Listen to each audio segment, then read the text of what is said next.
जय श्री श्याम, हारे के सहारे की जय हो, शीश के दाने की जय हो, लखदातार की जय हो।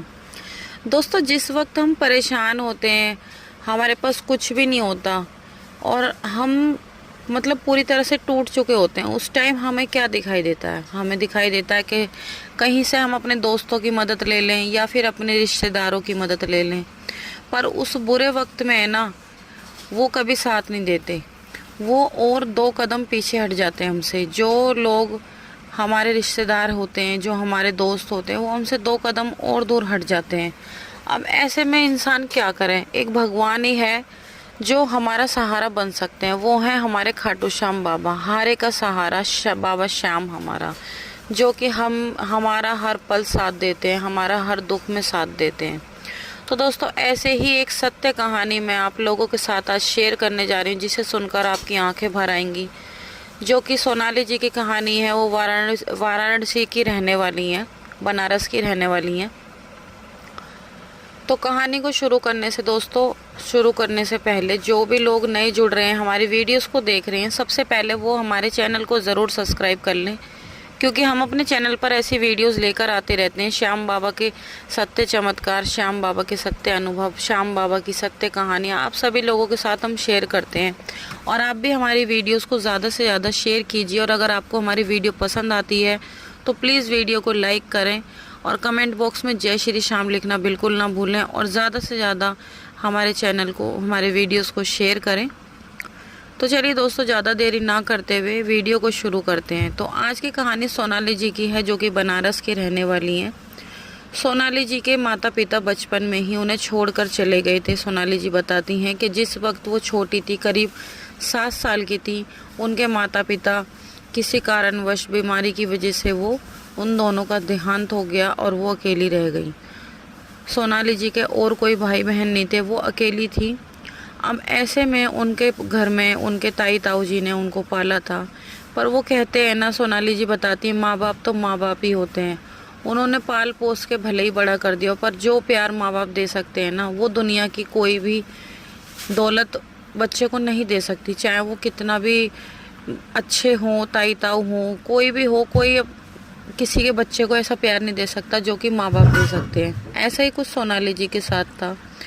वो अपना बस ये था, उनको लग रहा था कि भाई अब मेरा कोई और तो है नहीं, मुझे तो ज़िंदगी जीनी है। इतनी छोटी सी उम्र में ही उनको मैच्योरिटी आ गई थी। वो बताती हैं कि बस मैंने अपना, जैसा मेरे को खाने को मिल गया, जैसा उन्होंने दे दिया वैसा मैंने खा लिया, जैसा उन्होंने कपड़ा दे दिया वैसा मैंने पहन लिया। बस ये समझ लो कि मुझे अपना पेट भरना था और बड़ा होना था। सोचा था कुछ ना कुछ बड़े होके बनना है। और सोनाली जी को सरकारी स्कूल में डाल दिया गया था और सरकारी स्कूल में ही वो पढ़ती थी।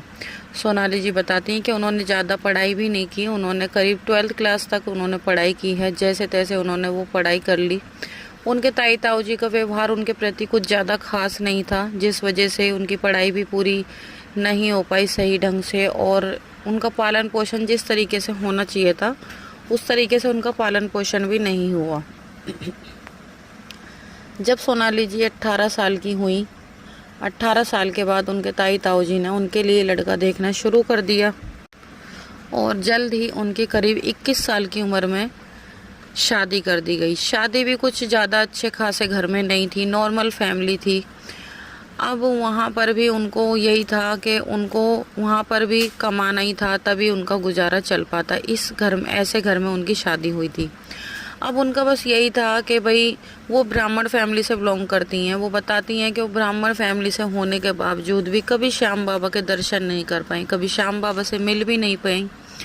अब उनका सपना था कि वो कल्याण ज्वेलर्स में जॉब करें, जो कल्याण ज्वेलर्स होता है उसमें जॉब करें। पर उनकी उसमें ना जॉब लगकर कहीं वैसे ही जॉब लग गई, क्योंकि वो ज़्यादा कहीं पढ़ी लिखी भी नहीं थी। अब हुआ क्या, वो करीब ये लॉकडाउन खुलने के बाद बाबा श्याम के दरबार गई। एक बार शादी के बाद वो बाबा श्याम के दरबार गई। जब उस टाइम वो श्याम बाबा को इतना ज़्यादा मानती नहीं थी, बस ऐसे ही बाबा श्याम के दर्शन करे नॉर्मली और वहाँ से आ गई। सोनाली जी बताती हैं कि पता नहीं, ना जाने मुझसे ऐसी कौन सी गलती हो गई थी तो मेरी जॉब छूट गई थी। करीब 6 महीने वो घर पर बैठी रहीं, 6 महीने। अब उनको समझ नहीं आ रहा कि कैसे होगा, क्योंकि उनके हस्बैंड का भी कोई ऐसा ज़्यादा खास काम नहीं था, अपने छोटा मोटा कहीं काम मिल गया तो कर ली, मजदूरी टाइप का वो अपना काम किया करते थे। तो अगर मजदूरी कर ली तो खा लिया, नहीं तो बैठे हैं भूखे, इस तरह की उनकी कंडीशन थी। अब सोनाली जी बहुत ज़्यादा परेशान थी। फिर उनको एक बार फिर से मौका मिला बाबा के दरबार जाने का। वो 11 पे बाबा के दरबार पहुंची और बाबा से उन्होंने उस दिन फूट फूट कर रोने लगी और सच्चे दिल से बाबा से अर्जी लगाई। बाबा से कहा, बाबा अगर आपने मेरी जॉब लगा दी तो मैं जो आप कहोगे वो करूँगी। इस तरीके से उन्होंने बोला। बाबा शाम को अर्जी लगाने लगी, पर फिर भी उनका काम नहीं बना।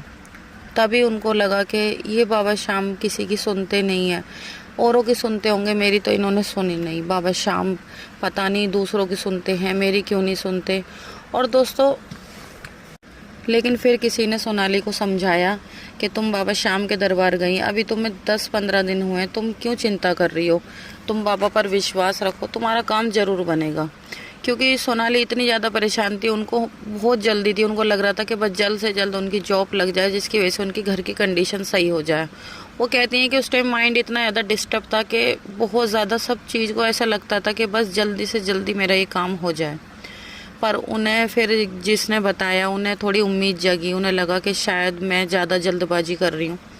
फिर उन्होंने शाम बाबा से घर बैठे ही हाथ जोड़े। बाबा शाम से मन ही मन प्रार्थना करी कि बाबा मुझे मेरी गलती के लिए क्षमा करना। बाबा आप जैसा करोगे, जो भी करोगे हमारी सराखों पे, आप जो भी करोगे हमारे लिए अच्छा ही करोगे। इस तरीके से वो बोलने लगी। और फिर उन्होंने 11 के एकादशी के व्रत करने शुरू किए। उनको वो फिर दोबारा बाबा के दरबार गई और वहाँ से श्याम बाबा की एक छोटी सी तस्वीर लेकर आई। और जैसे डेली अपने घर में भगवान की पूजा होती है, उसी तरीके से वो डेली बाबा की भी पूजा करने लगी। इत्र वगैरह बाबा को लगाकर, अच्छे से फूल वगैरह चढ़ाकर बाबा की पूजा करने लगी। और वो एकादशी के व्रत करने लगी। एकादशी के व्रत करती तो दूसरे दिन वो बाबा का हवन करती, द्वादशी वाले दिन बाबा की जोत लेती। और वो बताती हैं, मात्र मैंने 4 हवन ही किए थे, मात्र 4 हवन के बाद उनकी इतनी अच्छी जगह जॉब लगी जहां वो चाहती थी। कल्याण ज्वेलर्स में उनकी जॉब लगी। वो बताती हैं कि बाबा शाम की कृपा से, जो मैंने सपना देखा था, मुझे उम्मीद भी नहीं थी कि मेरी वहां पर जॉब लग जाएगी, पर श्याम बाबा की कृपा से आज उनकी कल्याण ज्वेलर्स में जॉब लगी है। और आज वो बिल्कुल अच्छे से अपने घर का, परिवार का पालन पोषण कर पा रही हैं। सोनाली जी के 2 बच्चे हैं, एक बेटा और एक बेटी। और उनके हस्बैंड जो कि मजदूरी किया करते थे, आज वो बड़े ठेकेदार बन चुके हैं। वो बड़े बड़े ठेके लेने लगे हैं और उनका घर का पालन पोषण बहुत अच्छे से हो रहा है। यहाँ तक को सोनाली जी बताती हैं कि मैंने अपना खुद का घर भी खरीद लिया। वो किराए पर रहती थी, किराए पर ही उनके ताई ताऊ जी ने उनकी शादी की थी। आज उन्होंने अपना खुद का घर खरीद लिया है। और सोनाली जी कहती हैं, आज मेरी कंडीशन ऐसी है कि मैं जहां 2 वक्त की रोटी के लिए तरसती थी, आज मैं दूसरों को रोटी खिलाने के लायक हूं। आज मैं दूसरों को खाना खिला सकती हूं। इस लायक मेरे बाबा ने मुझे बनाया है। तो दोस्तों, आज की ये सत्य कहानी यहीं पर समाप्त होती है। आपको कैसी लगी कमेंट करके ज़रूर बताना। और अगर अच्छी लगी हो तो कमेंट बॉक्स में जय श्री श्याम लिखना बिल्कुल भी ना भूलें। तो चलिए मिलते हैं कल एक और नई वीडियो के साथ। जब तक के लिए सभी भक्तों को जय श्री श्याम।